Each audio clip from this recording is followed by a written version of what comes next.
പെരുമ്പിളിശ്ശേരി ഭുവനേശ്വരി ക്ഷേത്രോത്സവം ഭക്തി നിർഭരം.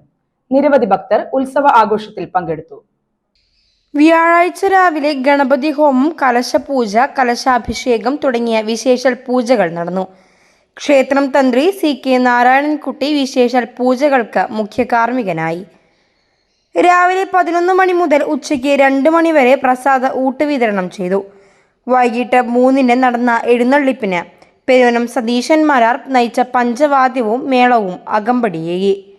വൈകിട്ട് 6 മണിക്ക് കൊമ്പത്ത് ചന്ദ്രൻ ഊരകം നയിച്ച നാദസ്വരം അരങ്ങേറി. ദീപാരാധനയ്ക്ക് ശേഷം രാത്രി 7:30-ക്ക് തായമ്പകയും അരങ്ങേറി. രാത്രി 10 മണിക്ക് നടന്ന എഴുന്നള്ളിപ്പിലും നിരവധി ഭക്തർ പങ്കെടുത്തു.